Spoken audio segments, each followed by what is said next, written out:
जब वानर सेना समुद्र तट पर आ पहुंची तो हर कोई इस बात को लेकर चिंतित और असमंजस में था कि इस अपार सागर को कैसे पार किया जाएगा। सभी के मन में संशय था, लेकिन तभी सुग्रीव ने एक ऐसी बात कही जो न केवल उनके समय के लिए बल्कि आज भी एक गहरी प्रेरणा का स्तोत्र है। उन्होंने कहा, जो सबको भवसागर पार करवाते हैं, क्या वे हमें इस सागर के पार नहीं ले जाएंगे?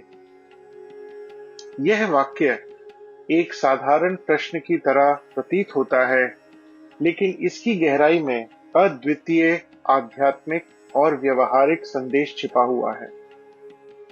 इस वाक्य का गूढ़ अर्थ है कि ईश्वर के प्रति विश्वास, निष्ठा और आत्मबल के सहारे कोई भी कठिनाई, चाहे वह कितनी भी बड़ी क्यों ना हो, पार की जा सकती है।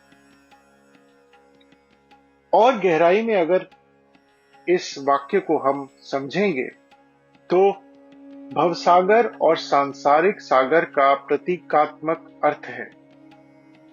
सुग्रीव ने भवसागर का उल्लेख किया, जो केवल सांसारिक समुद्र को पार करने की बात नहीं है, बल्कि जीवन की कठिनाइयों, दुखों और चुनौतियों का प्रतीक है।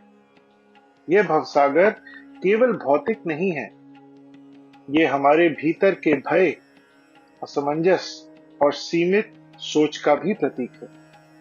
जब हम किसी भी बड़ी चुनौती के सामने खड़े होते हैं तो सबसे पहले हमारी आंतरिक शक्ति और विश्वास डगमगाने लगता है। सुग्रीव ने यह वाक्य कहकर वानर सेना को न केवल ईश्वर की शक्ति में भरोसा दिलाया, बल्कि यह भी स्मरण कराया कि जब हम एक महान उद्देश्य से जुड़े होते हैं और सच्चे मन से उस पर चल रहे होते हैं, तो स्वयं ईश्वर हमारी सहायता करते हैं। दूसरा इसमें है विश्वास का महत्व। सुग्रीव के इस कथन का दूसरा महत्वपूर्ण पहलू यह है कि कठिन समय में विश्वास सबसे बड़ी ताकत होती है। यह विश्वास न केवल ईश्वर में, बल्कि अपने प्रयासों और अपनी संगति में भी होनी चाहिए। श्री राम जैसे सच्चे नेतृत्व में विश्वास रखते हुए वानर सेना का मनोबल ऊंचा हुआ। अक्सर जीवन में जब समस्याएं बड़ी और असाध्य लगती हैं, तो हमारा पहला कदम होता है समस्या को अपनी क्षमता से बड़ा मान लेना।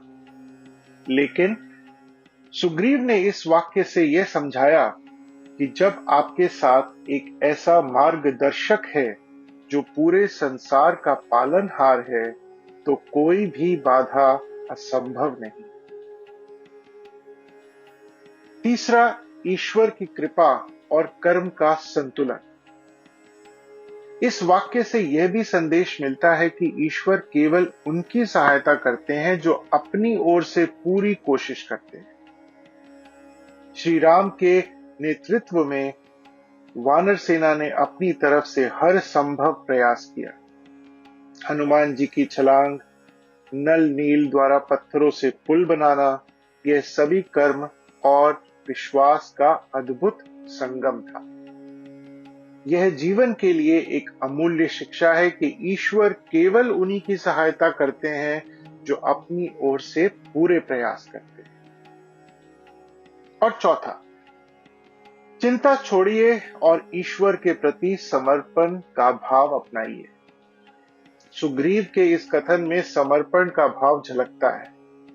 जब हम अपनी सीमा तक प्रयास कर लेते हैं, उसके बाद भगवान के प्रति समर्पण का भाव हमें चिंता से मुक्त करता है। यह हमें बताता है कि हमारा कर्तव्य केवल कर्म करना है, फल की चिंता ईश्वर पर छोड़नी चाहिए। तो इस प्रसंग में आज की दुनिया में भी कई शिक्षाएं ली जा सकती हैं, जैसे कि जब जीवन में समस्याएं असाध्य लगें, तो घबराने की बजाय यह सोचे कि जिस शक्ति ने हमें अब तक संभाला है, वह आगे भी हमें मार्ग दिखाएगी।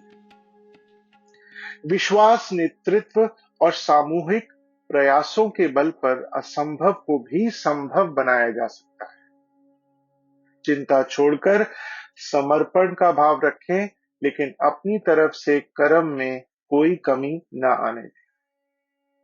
तो इसका निष्कर्ष ये है, सुग्रीव के इस वाक्य ने केवल वानर सेना का उत्साह बढ़ाया ही नहीं, बल्कि यह भी दर्शाया कि जीवन में सच्चा मार्गदर्शन, दृढ़ विश्वास और सामूहिक प्रयास किसी भी बड़ी सी बड़ी समस्या का समाधान कर सकते हैं।